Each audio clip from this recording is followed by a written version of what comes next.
It was a warm evening in late spring when my dad and his friend decided to take a hiking trip through rural France. They were young, full of energy, and a bit careless. Something I now understand as the sort of recklessness you only get when you're in your 20s. They weren't exactly seasoned hikers, but they had a passion for adventure. It was a spontaneous decision, really. They were staying in a small village and had spent the day shopping for supplies and exploring the local streets. The sun was beginning to dip below the horizon, and although they didn't realize it then, the clock was ticking. They had set out on a narrow trail leading into the woods, thinking they would find a nice spot to pitch their tent before nightfall. The trees were dense, their branches stretching high above, casting shadows across the trail as the light began to fade. It wasn't a long hike, but they hadn't expected to lose track of time. As evening approached, the air grew cooler, and the sounds of the forest seemed to grow louder with each step. Birds chirped, leaves rustled in the gentle breeze, and the sound of distant flowing water echoed faintly through the woods. The type of peaceful ambience you'd expect from a rural French forest. They didn't have a flashlight or any kind of light source. It was one of those things they thought about but didn't act on. "We'll be fine," they told each other. The moon was bright, casting enough light for them to see the trail ahead. They felt confident, even though they knew night was creeping in faster than they had anticipated. As the last light of day vanished, they came to a point where the path widened. The trees thinned out a bit, and the ground changed from hard, forest floor dirt to soft grass. They stopped for a moment, looking around in the dim light. "This looks like a good spot," my dad recalled his friend saying, a bit uncertain but optimistic. There was something about the area that felt odd, though. It wasn't the type of forest clearing they had expected. It was larger than they thought, and the grass underneath their boots wasn't the dry, fallen leaves they had become accustomed to. There was something strange about the way the moonlight reflected off the grass, making it almost glow faintly. But they didn't think too much of it. They were tired from the hike, and the thought of pitching the tent and getting some rest was enough to convince them that they had found their spot. So, they set up their tent on the grass, trying to ignore the eerie feeling that was starting to settle in their stomachs. They unrolled their sleeping bags, ate some quick snacks, and talked for a bit before they both settled down to sleep. The sounds of the forest had softened by now, replaced by the distant hum of insects and the occasional rustle of small creatures moving through the underbrush. It wasn't uncomfortable, but there was this strange feeling in the air, like something was off. It wasn't enough to alarm them, though. They shrugged it off as fatigue and drifted off to sleep. The night was uneventful at first. My dad remembers waking up a few times, not to anything specific, just that feeling you sometimes get when you stir in your sleep, like the world outside your tent is shifting, but you can't put your finger on why. He heard the sound of wind and branches creaking, but that was nothing out of the ordinary. It was only when the loud, roaring sound of engines cut through the quiet that they both jumped awake, their hearts racing in their chests. The sound came out of nowhere, close, too close. It was so loud, my dad thought for a moment that the ground itself was shaking. He sat up quickly, eyes wide, his heart pounding. His friend did the same, and they both scrambled out of their sleeping bags, unzipping the tent in a panic. They were so disoriented, they didn't even know which way was up. The noise was deafening now, the sound of multiple engines roaring, accompanied by the screeching of metal and the whirring of something large moving nearby. My dad remembers feeling an intense rush of adrenaline. His mind raced. Were they being attacked? Were there people nearby with machines that had come to trap them? Everything felt wrong. They didn't have a flashlight, and there wasn't enough light to make sense of their surroundings. The only thing they could make out was the vague outline of the grass beneath their feet and the dark silhouettes of trees around them. "Get up. We need to move," my dad's friend said, his voice shaky. My dad didn't question it. They scrambled to pack up the tent, fumbling through the darkness, trying to make sense of their situation. The noise was still there, like a powerful, unstoppable force drawing closer, and they didn't have any idea what it was or where it was coming from. They managed to get the tent packed up in a frenzy, but as they were about to head off into the woods, they finally looked around them. The panic began to subside, just enough for them to realize something strange. They weren't surrounded by the trees they had assumed were behind them. In fact, they weren't even on a trail anymore. The ground beneath their feet was smooth, flat, and paved, not at all like the rough terrain they'd hiked through earlier. Suddenly, the noise stopped. The engines went silent, and the quiet of the night rushed in, almost too suddenly. It was then that they realized, with a sinking feeling in their stomachs, that they had pitched their tent on the middle of a road. The two of them froze, wide-eyed and breathless. They looked around, their brains struggling to process what they were seeing. The grass beneath them was not part of the forest clearing they had imagined.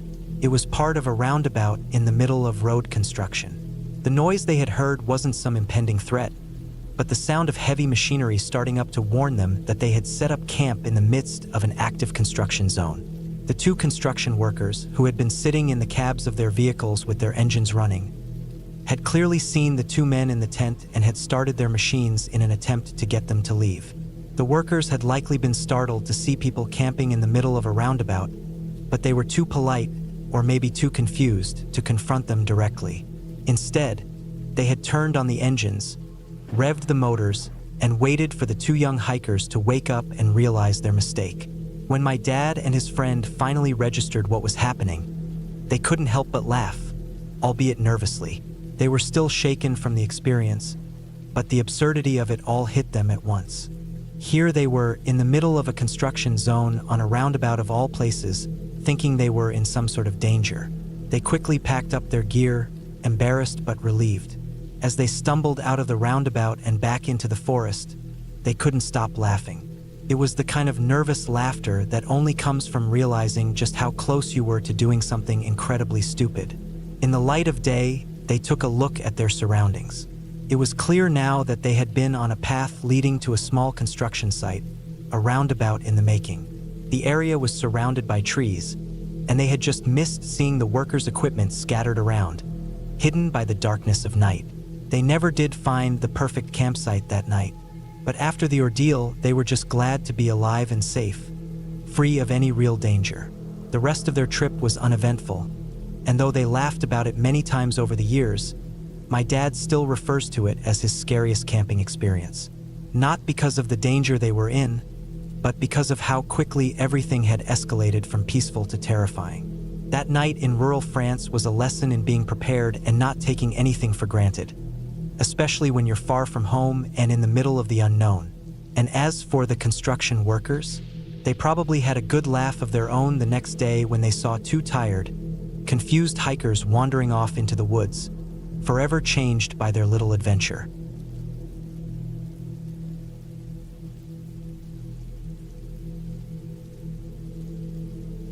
We used to go out to Wilmington, Ohio every summer.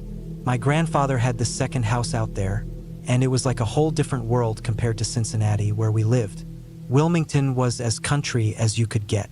The land was all wide open, with cornfields that seemed to stretch forever, and the house sat on a good chunk of land with a huge pond that always had a ton of fish in it. Every summer, we'd have cookouts out there, family gathered around, grilling and fishing, enjoying the peace and quiet. My brother and I, we were just kids, maybe 8 or 9, and we loved to explore. The woods around the house were dense, with thick trees that seemed to go on forever, and the kind of underbrush that was perfect for hiding and pretending we were on some big adventure. We'd run around, climbing trees, making up stories where we were knights battling dragons or soldiers on a secret mission. The woods were our playground, and we'd go deeper and deeper into them, finding new spots every time. But one year, I'll never forget that year, it was different. Something about the woods felt off, like they were hiding something, like something had changed. It started when we were walking along one of our usual trails, the one that ran behind the pond, and we noticed something strange. There was this little clearing off to the side of the trail, and as we got closer, we saw a camp setup.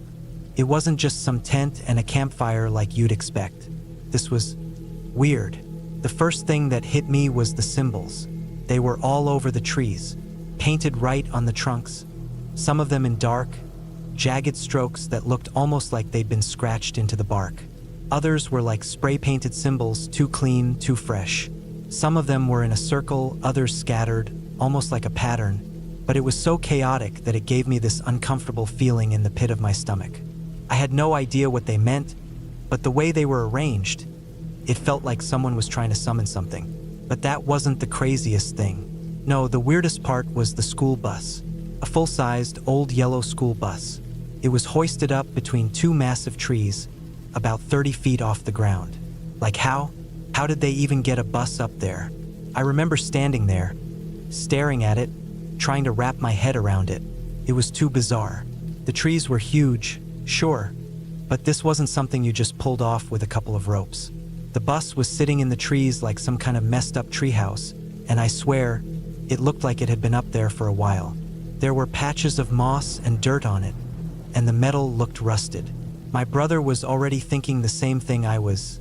Something wasn't right here. But we were kids, and we always had this sense of curiosity. We were both too nervous to go up and knock on the door of the bus or anything, but we walked closer. The ground was soft and muddy from all the rain earlier, so it felt even more eerie. It was like the woods were swallowing us up. We walked around the bus, but then we saw it. There was a small table set up under a canopy of branches, and more symbols were painted on it, like someone had been doing some kind of ritual or ceremony there. The table had a few objects on it. A strange-looking knife, some candles, and some old jars. My brother and I didn't touch anything, but we sure stared at it for a long time. I can still see those jars in my mind, the kind of glass that looked old, almost like they belonged in a lab, and I kept wondering what could be inside them. There was a tent too, and it was the same as everything else. Symbols painted all over it, almost like the people who set up camp were trying to leave a message or mark their territory. The tent wasn't anything fancy, just a plain old canvas tent. But the symbols made it look like something straight out of a horror movie. There was a part of me that wanted to go inside, see what was in there. But then I thought about those symbols again, and my stomach twisted. I had no idea who was out there or what kind of people did this, but something in me just told me that we shouldn't be messing with it. So we turned around and we didn't look back. But that wasn't the end of it. On our way out of the woods, we noticed something else. A shantytown. Right there in the middle of the woods, as if it had been dropped in from another world. The houses were all made of scrap metal, old pieces of sheet metal nailed together to form makeshift walls. Some of the homes looked like they had been there for years, others looked like they were freshly built. There were clothes hanging out to dry, sheets flapping in the breeze. It was a strange sight, and as we walked through it, we kept our eyes peeled for any movement, but there was nothing. No sign of anyone, not even footprints in the dirt. It was like whoever lived there was just gone. We made it back to the house, our hearts still racing. But it wasn't like we could just forget what we'd seen. The images of that bus in the trees, the weird symbols, the shantytown, it all stayed with me. I didn't talk much about it to my brother after that. Neither of us really knew what to say. I think we both knew it was one of those things that was better left alone, better left forgotten. After that trip, we never went back into those woods. A year or so later, my grandfather sold the place. I don't know why, but I've always wondered if he knew something we didn't. He never really talked about it. But there was something in the way he acted when we brought it up, like he was hiding something, like he knew more than he was willing to share. Maybe it was just because of the property value dropping, or maybe it was the memories. But I've always felt like there was something else going on out there, something I wasn't supposed to know. What gets me, though, is the school bus. Every now and then, I'll be driving through the woods near Wilmington, and I'll think about it. I'll picture that bus hanging in the trees, high up and unreachable. I'll wonder how it got there, what kind of people would do something like that, and why it looked like they'd been living out there for so long. I guess I'll never really know.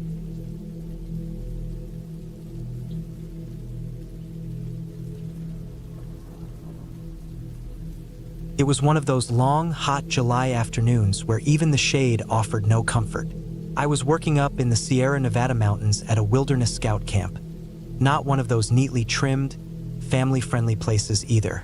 This was real backcountry, remote, rugged, and dry as bone. We'd been warned about fire season, of course. That kind of warnings part of the job. You hear it so often, it almost becomes background noise. But that summer, everything felt one notch tighter. The heat held on longer into the day, and even the dirt underfoot felt like it had been baking since May. I was leading a small group of scouts, middle schoolers mostly, on a trail lesson a couple miles out from the main camp. Nothing crazy, just some basic navigation and tracking, keeping them busy, trying to get them to think about the land they were moving through. We were in a pocket of old-growth forest, mostly ponderosa and sugar pine. Big trees, giants, the kind of trees that make you feel small in a good way, like the world's been turning a long time before you got here, and it'll keep going after you're gone. We were about to turn back when I caught the faintest whiff of smoke. Not campfire smoke. Something sharper, more chemical, but buried under layers of forest smell. Sap, dry needles, sun-cooked earth. I paused, held up a hand. The kids settled quick, maybe sensing the change in my body language. I stepped off the trail toward a tree whose base looked off.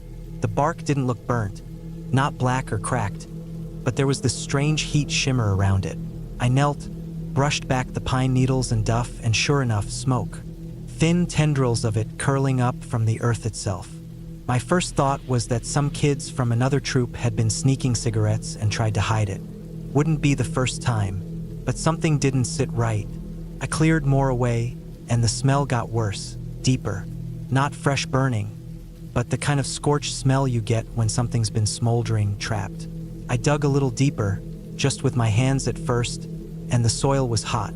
Not just warm, hot enough that I yanked my hand back on instinct. It felt like sticking your fingers on a hot frying pan for a second too long. I told 2 of the older scouts to run back to Camp HQ and let them know what we found. I didn't want to panic the kids, but I also knew I couldn't just ignore it. I stayed there, watching the base of the tree like it might come alive. Because honestly, it felt like it might. The rest of the group stayed behind me, quiet, probably picking up on the fact that I wasn't saying much. It didn't take long before a couple of the older staff showed up. One of the assistant directors, a maintenance guy, and another leader. They brought shovels and a few hand tools. We started digging, not frantically, carefully. The dirt wasn't just warm near the surface. It was hot 2-3 feet down. The roots of the tree, thick as my arm, were scorched and glowing in places. Bright red, just under the surface. One of the guys muttered something about a root fire, and that's when it all snapped into place. A root fire, for those who don't know, is a slow underground burn. It doesn't flare up like a normal fire.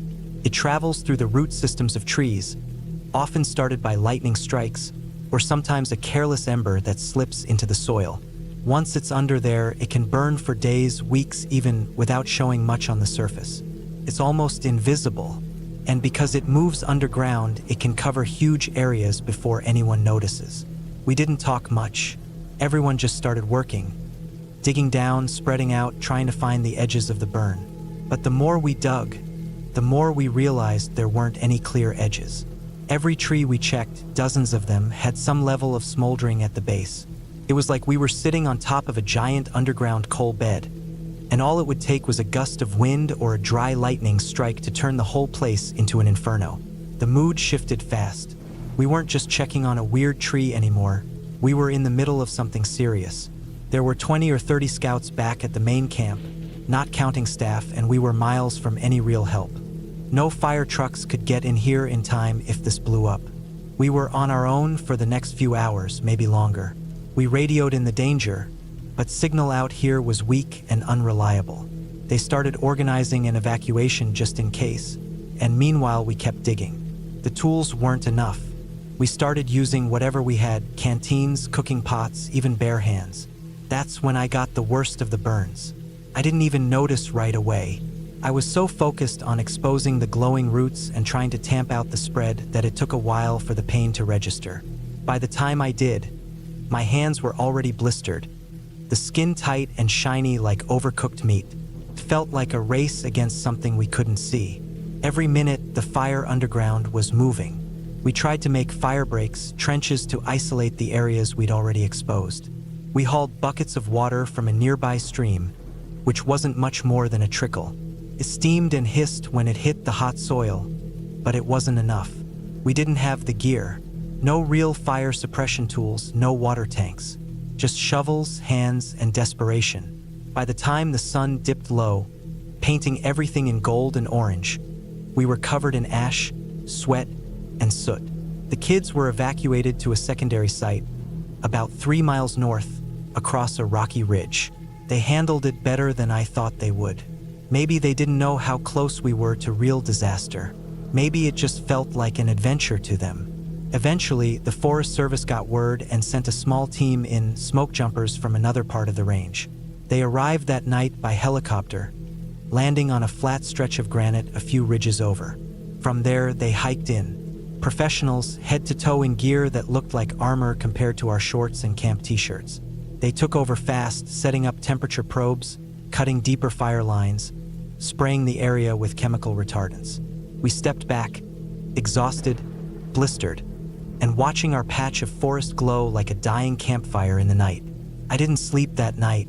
I sat on a rock near the fire line with my hands bandaged and stinging. I watched the smoke drift up through the trees, lit by the moonlight. I thought about how quiet the fire had been. That's what stuck with me the most. Fires in our heads are loud and fast, but this one crept like it had all the time in the world. It burned in silence, beneath our feet, out of sight until it was almost too late. Over the next few days, the fire crews stayed. They brought in more people, more equipment. Eventually, they traced the ignition point to a lightning strike weeks earlier. The bolt must have hit a tree just right, igniting the roots underground. From there, it spread slow and steady, under the duff and dirt, beneath the feet of campers and hikers who never knew it was there. The camp shut down for the season. Too risky. Even after the main smoldering was cleared, the risk of flare-ups remained.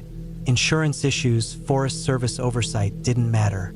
Nobody was coming back that summer. The scars on my hands faded, but the deep blisters left their mark. I still feel the tightness in the skin sometimes when I grip something too hard. A reminder. But more than that, it changed how I looked at the forest. I used to see it as this grand, peaceful place. I still do, in a way. But I also know now that danger doesn't always roar. Sometimes it waits. Sometimes it hides just under the surface, quiet and patient, until you're already standing in it. I went back to that spot a year later just to see. The trees were still there. Most of them. Some had black scars around the bases, and a few had been cut down to stop flare-ups. The ground looked disturbed, like it had been ripped open and stitched back together again. There were new saplings growing, too. Life moving forward. The forest doesn't pause for long. But I stayed only a few minutes. I touched the earth with the back of my hand. Cool. Safe. This time. And then I walked away.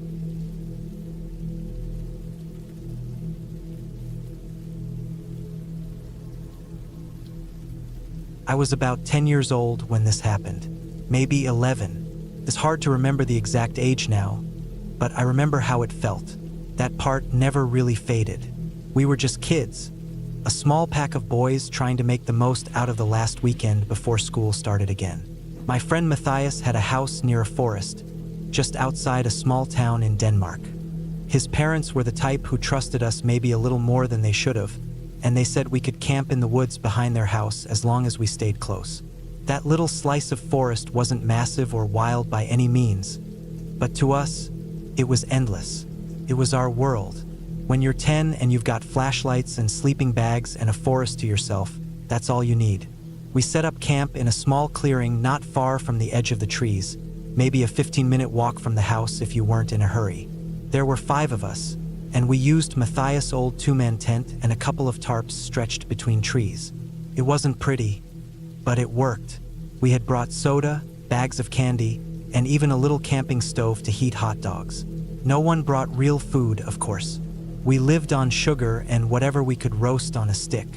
That night, the trees were whispering in the breeze, and the stars blinked through the gaps in the leaves. The air was cool but not cold, just that right kind of crisp where you want to pull your sleeping bag up to your chin and zip it tight.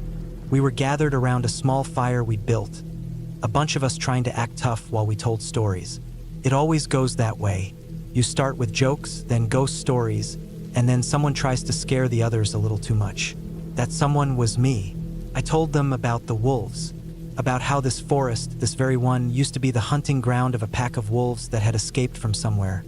Some zoo or research station, I don't know, I made it up as I went. I told them they lived quiet and deep in the woods, far from any trail, smart and silent.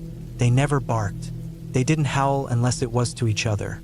And they only did that when they'd found something. Or someone. I said they hunted in complete silence, their paws barely making a sound on the leaves, and they only came close to humans when they were really hungry. I think I had them for a moment.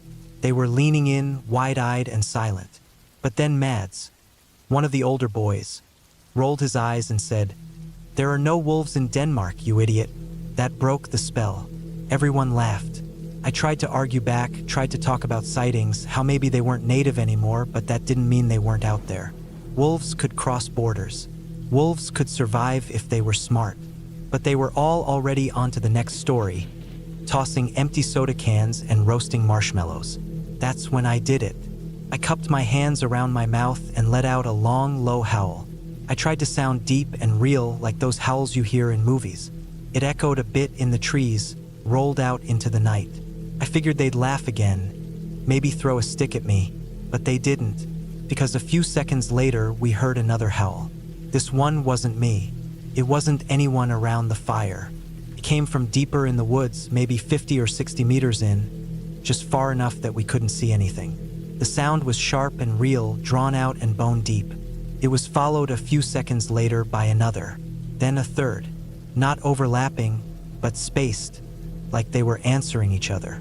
No one laughed that time. We just sat there, eyes wide, neck stiff, listening. The fire crackled and popped. The wind rustled the leaves above, but we didn't hear anything else.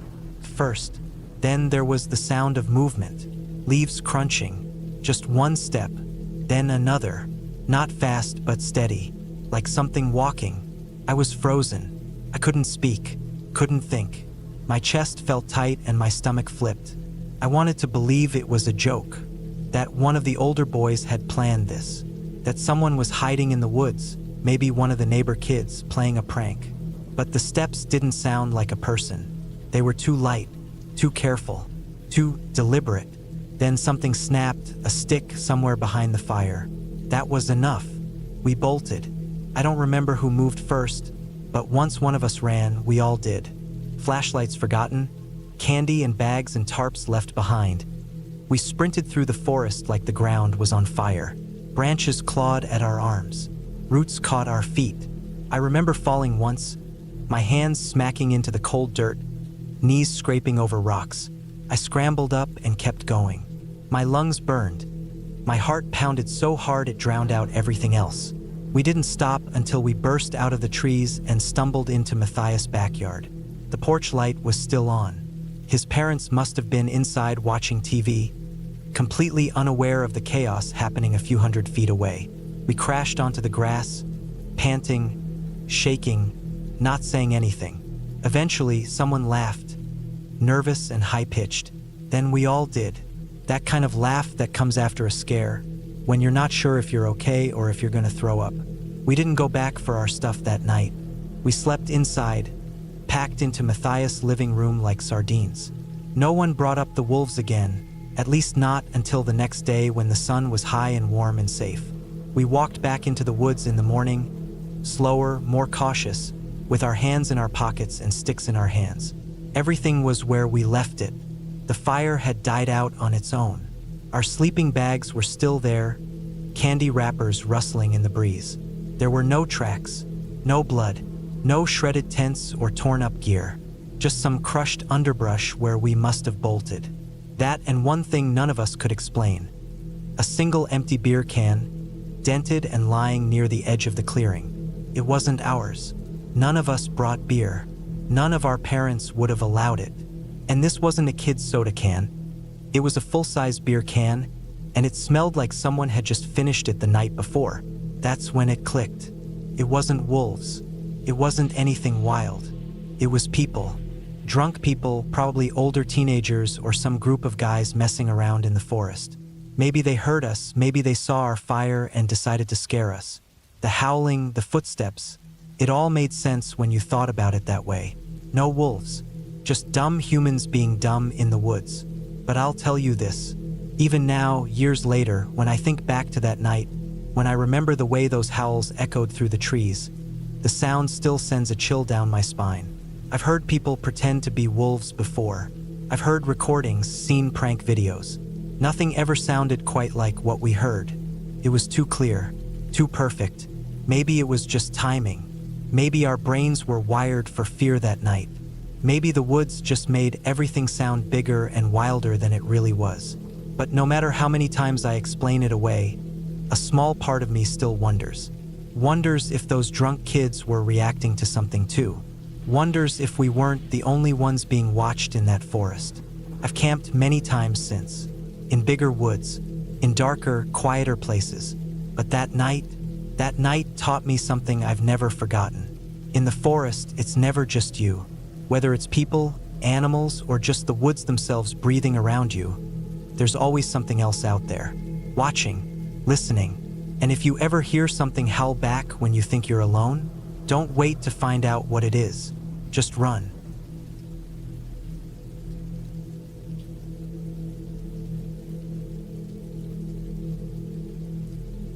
When I was a teenager, probably around 15 or 16, one of my closest friends decided she wanted to have a birthday sleepover, but not the kind with movies and cake in someone's basement.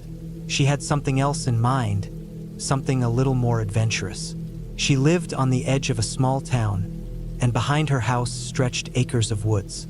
Not deep wilderness, but thick enough that when you walked even a few minutes in, the sounds of cars and people faded away. You could almost pretend you were out in the middle of nowhere.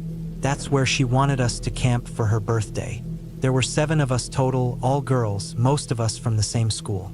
We were a tight group, always together during the day, always talking about boys, music, and whatever drama was going on in our small-town high school.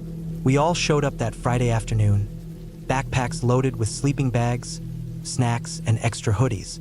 Her parents helped us carry her big tent, a 6 or 8 person one, and once we crossed her backyard and dipped into the trees, we walked about 1/8 of a mile in before settling on a spot. It wasn't the most professional campsite. We weren't experienced campers. It was more like, pick a flat spot, clear away the bigger sticks and rocks, and call it good. There was a little rise on one side and a small dip where the ground sloped slightly down toward a patch of ferns and fallen trees. You could still see the edge of her property way in the distance through the trees if you looked hard enough. But once we were set up and the fire was going, it felt like we were way out in the woods. We set up the tent near the fire pit area we made with a ring of stones.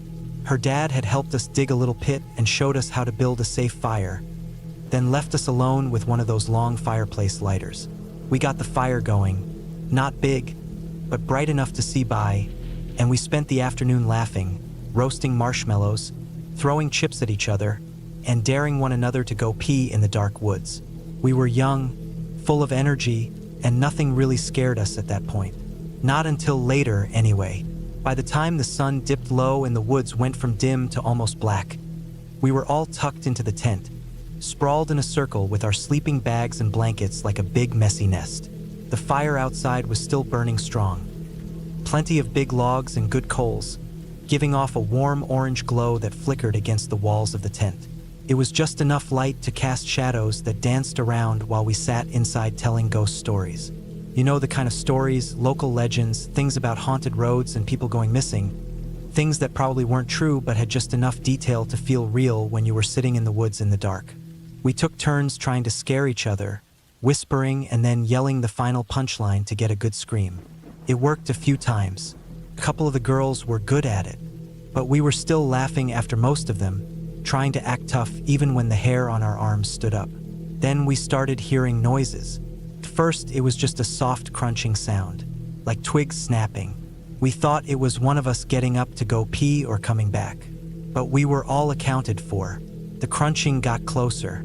Not fast, not loud, but steady. It circled a little like something walking around us. Someone joked it was a bear, and we all laughed a little too hard, trying to push away that creeping feeling that was settling in. The sound came closer, this time paired with something else. Sniffing, like a low, huffing inhale, right up against the side of the tent. All of us froze. Nobody said a word now. You could have heard a pin drop. The fire outside was still bright, casting the shadow of something large moving slowly around us. Every few seconds it would stop, and we could hear it breathing. It circled the tent again, and now it was clear whatever it was big. And it was curious. I remember thinking it can't be a person. It was too quiet, too smooth in its steps, and the way it sniffed, it didn't sound human. Then someone whispered, "There are bears here sometimes." And that was enough for me. I dove under the blankets like I was trying to disappear.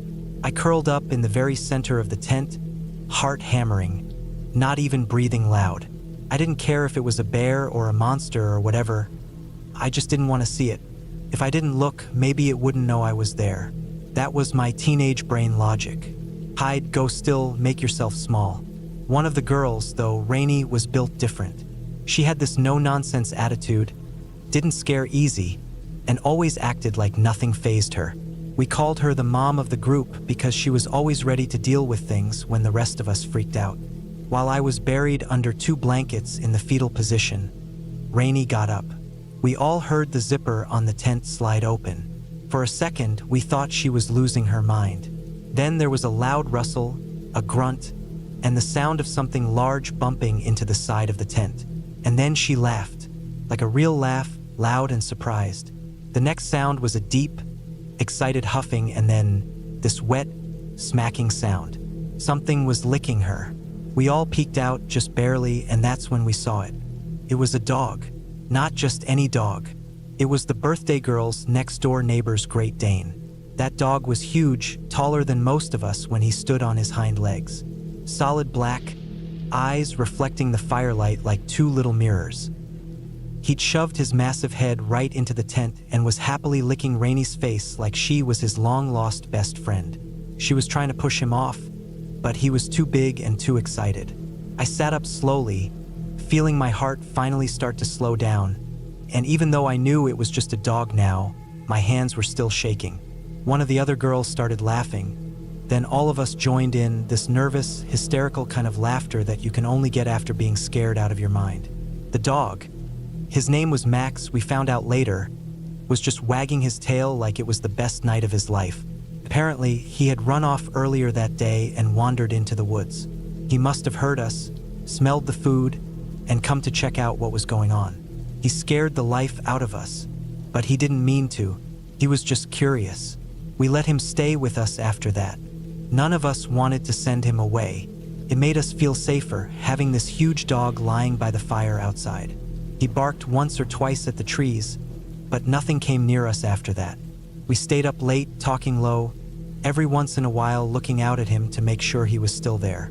He eventually laid down right outside the tent like he was standing guard. By morning, Max was still there.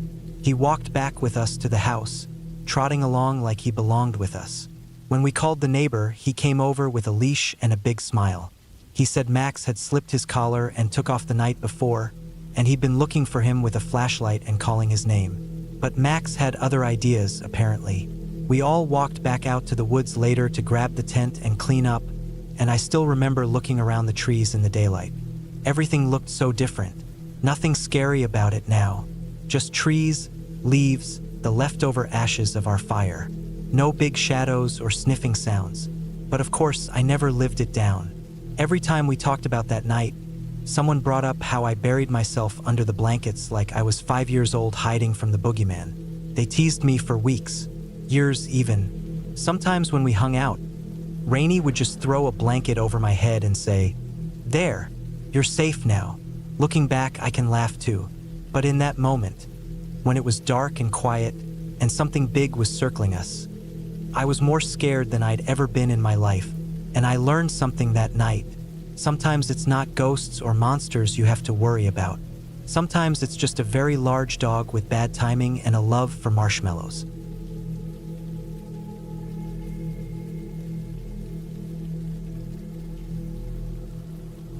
I decided on a whim to take a break from everything and go camp along the Mississippi River in Illinois. The plan was simple. I needed to detox, clear my head, and escape the mess I'd gotten myself into. I'd been fighting a drug habit for a while, and I figured some time alone in the woods would do me good. It was about a 4-hour drive to get there, but the idea of having the whole wilderness to myself was appealing, and I wasn't going to let anything stop me. I'd chosen an area managed by the Army Corps of Engineers. It wasn't a campground, just public land where camping was free. It sounded perfect. No people around, no rules, just me, nature, and some time to figure things out. I was looking for some kind of solitude, something raw and real, without any distractions or responsibilities. I wanted to clear my mind, be still, and not have to worry about anything. I arrived in the late afternoon, and it was already starting to look like rain. I found a nice spot near the river, a secluded area just far enough off the trail where I felt safe, but close enough to the water that I could hear the soft rush of the current. It was a peaceful place, just me and the trees. I quickly got to work setting up camp. The rain was starting to pick up, so I set up my tent first, then got a small fire going just to ward off the chill. I didn't have much for firewood, but the wet logs burned slow enough to keep a steady flame. The fire wasn't the most impressive, but it would do for a night. The rain grew heavier, and I had to put the fire out and settle in. I crawled into the tent, the sound of raindrops on the fabric making everything feel even more isolated. It was quiet in a way that made me feel disconnected, like I was the only person in the world. I remember thinking about how nice it was to be out there, away from everything. For the first time in a long while, I felt like I could breathe. I stretched out on the ground, the damp earth seeping through my sleeping bag, but I didn't care. I was exhausted and ready to sleep. But then I woke up. It wasn't a loud sound, nothing violent, just rustling. It was close to my tent, almost like someone was moving around just outside. I lay still for a moment, trying to process what I was hearing. The wind? An animal? But it didn't sound like either. I was immediately alert, the adrenaline rushing through my body. I didn't move for a while, just listening. The rustling came again, then silence. My heart was racing. I waited a bit longer, straining my ears. There was something unsettling about the quiet that followed the rustling. I decided to check it out, but I didn't want to make any noise. I slowly unzipped the door of my tent, careful not to draw attention. The first thing I saw was a pair of eyes staring back at me. It wasn't an animal. It was a man, person. His face was covered in scars, disfigured in ways I couldn't understand. His skin had that strange, rough texture, almost like it was diseased. I could tell immediately that something wasn't right. But what stood out the most was how close he was. He was no more than 10 feet away from the door of my tent, just standing there, staring at me. When I opened the flap and looked outside, our eyes met. I froze. I had no idea what to do. Part of me was terrified, the other part of me was just confused. Why was he here? What did he want? But there was no immediate danger. He wasn't rushing at me or shouting. He just stood there, looking at me. After a long, uncomfortable moment, he finally spoke, his voice gruff and distant. It was like he had just noticed me for the first time, even though we were staring at each other. He started talking about the rain and how it had kept him up too, how the weather was always unpredictable here by the river. I was still too startled to respond, but I nodded along, not sure what else to do. He wasn't threatening or aggressive. His tone was strangely calm, almost casual, like we were old friends having a conversation. But his face, those scars, made the situation feel anything but normal. He didn't seem to mind the silence between us, and after a few moments, he walked a little closer, still looking at me with those unsettling eyes. He seemed harmless, but the weirdness of the whole situation made me uneasy. We talked for a while, maybe an hour or more. I remember him offering me some of his food. He had rice and beans cooking over a small fire nearby. He spoke about survival in the wilderness, how he had learned to live off the land. He told me he'd been living out here for years, just getting by, moving from place to place. He had a bicycle covered in snake skins, which he seemed really proud of. He showed me his collection of animal hides, squirrel, rabbit, deer. He had traps set up in the area, and he told me about how he could catch nearly anything.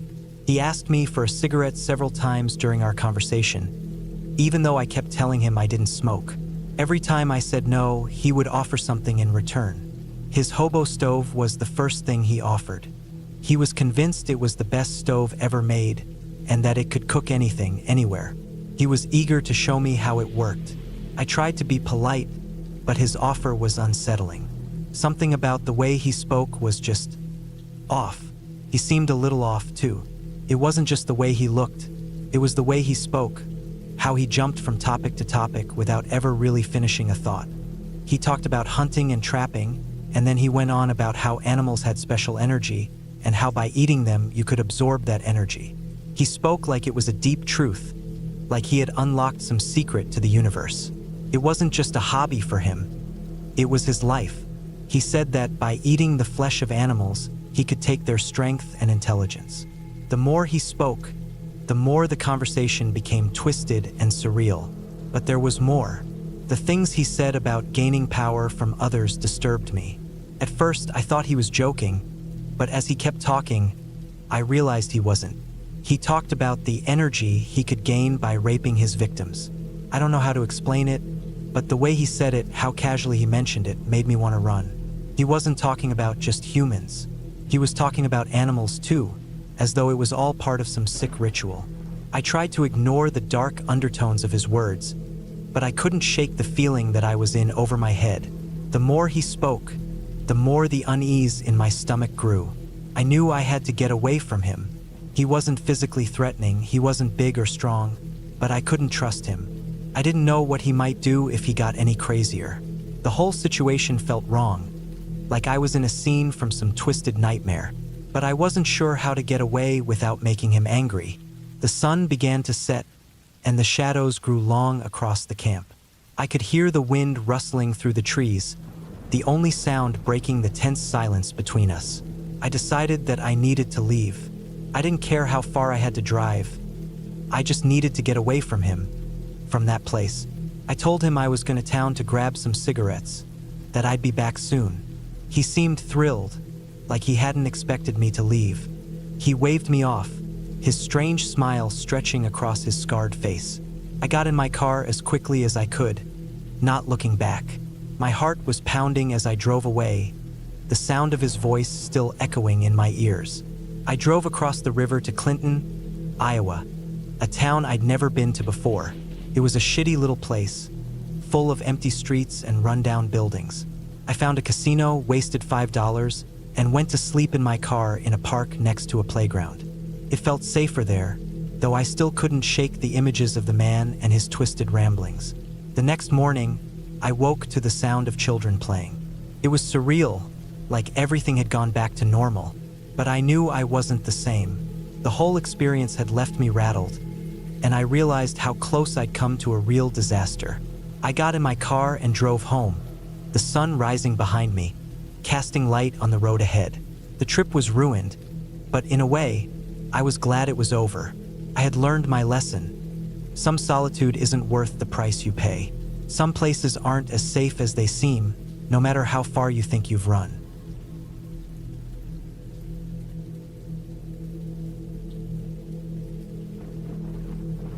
I've spent most of my life at our family cabin in northern Michigan.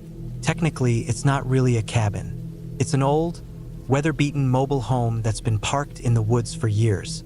My grandparents got it back in the 80s, and over the years, my parents inherited it. My dad would always joke about how we were camping in luxury because of the roof over our heads. But in reality, the mobile home is barely hanging on.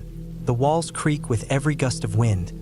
The pipes freeze when it gets too cold, and the electrical box outside is always a problem. But it was always our place to escape, a spot to get away from the chaos of life. Until recently, everything about the cabin felt familiar, comforting even. That was until the weird stuff started happening. It started a few months ago when I was up there with my family. We'd been hearing strange noises at night, things that couldn't be explained by the usual wildlife in the area. At first, it was just a couple of bumps or creaks, but it escalated. One night, we all heard something tapping on the window. We assumed it was a raccoon or something else, but when we went outside to check, nothing was there. My parents dismissed it as animals, but I couldn't shake the feeling that something else was going on. Then, just a couple of weeks ago, I decided to go up again with my friend, hoping a weekend getaway could calm my nerves. We arrived late, just as the sun was setting, and as usual, the place was quiet. Too quiet. It's not unusual for there to be no one else around for miles. We unloaded our bags and started fiddling with the electrical box outside. The lock had frozen shut, which wasn't surprising. It happens often in the cold winters. We pulled and tugged, but the lock refused to budge. We could hear rustling from the trees behind the cabin, maybe a deer or a raccoon. But then the rustling grew louder, closer. I tried to ignore it, figuring it was nothing, but then I heard something that stopped me cold. Footsteps. Heavy, deliberate footsteps crunching in the dry leaves and snow. I glanced at my friend, who was already looking uneasy. Neither of us said a word, but we both knew it wasn't just an animal. We weren't alone. We tried to get the lock to work again, but the noise around us was growing. It was like something or someone was circling us just beyond the trees. My heart pounded in my chest. I was no longer thinking about the electricity or the frozen lock. All I could focus on was the oppressive silence between each crack of the leaves underfoot. Then it stopped. The rustling went completely still, like the thing that had been out there was waiting for us. We didn't stick around to find out. We grabbed a couple of essentials and rushed inside, locking the door behind us. The inside of the cabin felt suffocating, and I knew neither of us could shake the feeling that something was off. I suggested we drive into town, get a motel for the night, and come back in the morning when the sun was up.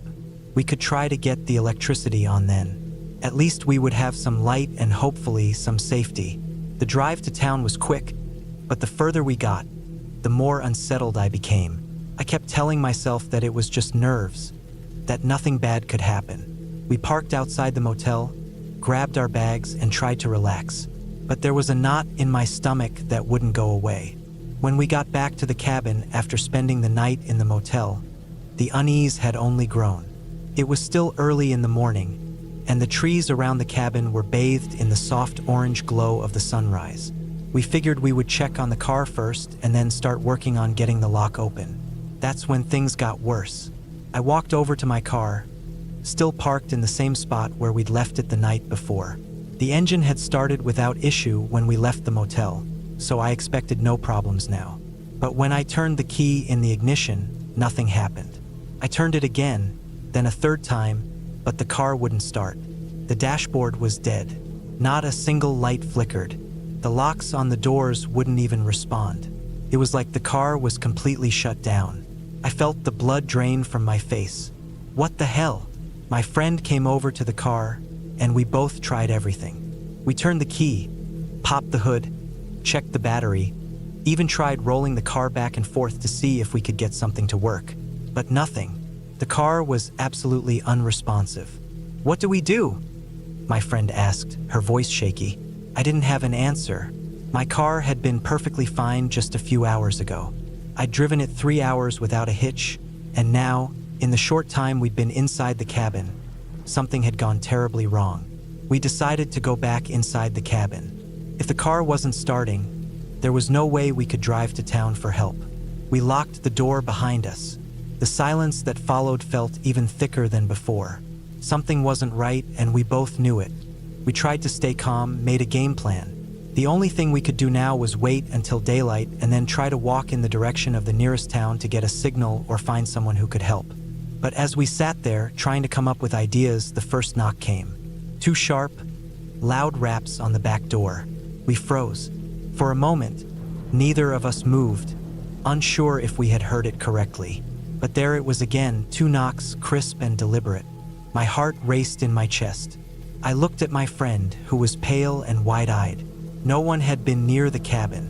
We were miles from anyone. The idea that someone was out there, someone who had been messing with our car, sent a cold chill down my spine. The knocks stopped as suddenly as they had started. For a moment, there was nothing but the sound of our breathing. I was ready to scream, but I couldn't. We waited, hoping that whoever it was would just leave. But then came another sound, this time a sharp bang on one of the windows. Couldn't breathe. The thud was so loud it vibrated through the walls. We both jumped, and our eyes locked in sheer terror. The window was only a few feet away from where we were sitting. Whoever was out there had made it close. Too close. The banging continued, one loud smack against the window after another. I didn't know how long we sat there, but it felt like hours. My entire body was stiff with fear. The only thing we could do was stay quiet and pray that whoever was out there didn't try to break in. It wasn't a real house. It was a mobile home. The walls were thin and the windows were flimsy. It wouldn't take much to get in. The knocks on the window continued. Every time the sound echoed in the room, I flinched. We didn't sleep. We didn't talk. We just sat there, awake, listening for any more sounds. When the sun finally rose, we wasted no time. We rushed outside, the morning light offering us a small comfort. But the sense of unease didn't go away. We checked the car first. I was hoping that somehow it had started working again, that this was all just some horrible, horrible mistake. But no, when we popped the hood, we found what had been done. The bolt that clamped the metal piece to the battery terminal was nearly loose. It wasn't completely off yet, but it was so close. Just 1 or 2 more turns and the car would have been completely disabled. Someone had done it on purpose. Someone had made sure we couldn't get out. The realization hit me like a punch to the gut. Whoever had been knocking on our door, whoever had been messing with the car, had been toying with us. They had sabotaged the car and waited, enjoying our fear. They wanted to make sure we were trapped. But we weren't. We had survived the night and we were going to make it out. That thought was enough to keep me going. And when we finally got the car started, when we drove away from that cabin, I didn't look back. But I'll never forget the silence of that place. The way it felt like something was always just beyond the trees, watching, waiting. And I'll never forget the fear, the feeling that someone or something was playing with us, making sure we knew we weren't alone.